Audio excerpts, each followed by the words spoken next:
কোনো একজনের কাছে যদি সাক্ষীরা উপস্থিত থাকে বিবাহ সই হবে না। নাহমাদুহু ওয়া নুসাল্লি আলা রাসূলিহিল কারীম। বর্তমানে আমাদের দেশে কখনো কখনো মোবাইলের মাধ্যমে বা ভিডিও কলে বিবাহ হয়। কখনো ছেলে বাহিরে থাকে, কখনো মেয়ে বাহিরে থাকে, বা কখনো দেখা যায় উভয়ে বাহিরে থাকে, বা দেশের মধ্যেও দূরত্বের কারণে কখনো কখনো মোবাইলে বিবাহ হয় বা ভিডিও কলে বিবাহ হয়। এটা শরীয়র সমাধান কি, শরীয়র হুকুম কি?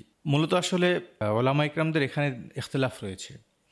কিছু ওলামা ইকরাম তো বলেন যে কখনোই আকদে নেকাহের মধ্যে, অর্থাৎ যখন বিবাহ সংগঠিত হবে উভয়ের কাছেই আকেদাইনের কাছে সাক্ষীরা উপস্থিত থাকতে হবে, একে অপর থেকে অনুপস্থিত থাকলে। আর কিছু ওলামা ইকরাম বলেন যে যদি ভিডিও কল বা আপনার দূর থেকে যখন ফোনে কথা বলবে, তো সাক্ষীগণ যদি এটা নিশ্চিত হয় যে না এটা অমকেরই কল বা অমকেরই কণ্ঠ, তাহলে অনেকেই বলছেন যে এটা বিবাহ সহি হয়ে যাবে।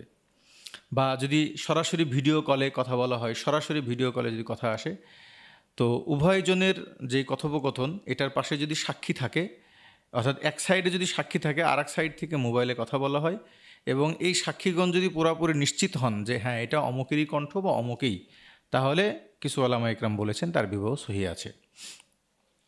এখন আমাদের আসাতে ইকরাম বা আমাদের সিদ্ধান্ত হলো যে যদি বর্তমান যুগে যেহেতু অনলাইনের যুগ এবং ভিডিও সরাসরি করার মাধ্যমে যদি কোনো ব্যক্তি বিবাহ করে, আর সেক্ষেত্রে যদি কোনো একজনের কাছে যদি সাক্ষীরা উপস্থিত থাকে তাহলে বিবাহ সহি হবে। এখন যদি সাক্ষীরা সকলেই যদি আবার অনলাইনে থাকে, যে সাক্ষীরাও অনলাইনে আর আকেদানও অনলাইনে, তখন কিন্তু বিবাহ সহি হবে না, কারণ অনলাইনের এটা সাক্ষী গ্রহণ করা হবে না। তবে যদি কোনো এক পক্ষের কাছে সাক্ষী থাকে, শুধু এক পক্ষের ভিডিও কলের মাধ্যমে ইজাব কবুল হয়েছে, তো কেউ কেউ বলেন যে বিবাহ সহি হয়ে যাবে। তবে সবথেকে উত্তম তরিকা হলো যে উকিল বানায় দেওয়া। উকিল বানানোর ক্ষেত্রে ভিডিও কল গ্রহণযোগ্য, বা উকিল অন্যভাবে উকিল বানিয়ে দিবে। তো সবথেকে উত্তম তরিকা হলো যে বিদেশে যে দূরে থাকবে সে কাছের বা সাক্ষীগণের কাছে যে উপস্থিত আছে এমন কাউকে উকিল বানিয়ে দিবে।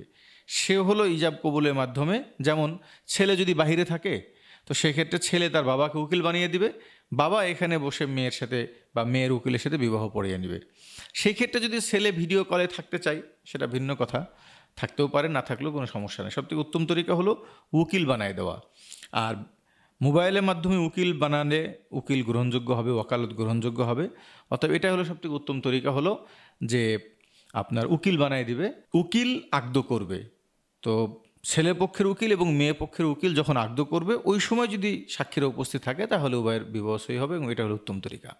তবে যদি ভিডিও কলের মাধ্যম দিয়ে যদি বিবাহ করে এবং সাক্ষীরা যদি এটা নির্দিষ্ট বা সাক্ষীরা যদি নিশ্চিত থাকে যে হ্যাঁ এটা তারই কল, তারই কণ্ঠ, বা সে ব্যক্তি সরাসরি ভিডিও যদি লাইভে থাকে, তাহলে বিবাহ সহি হয়ে যাবে।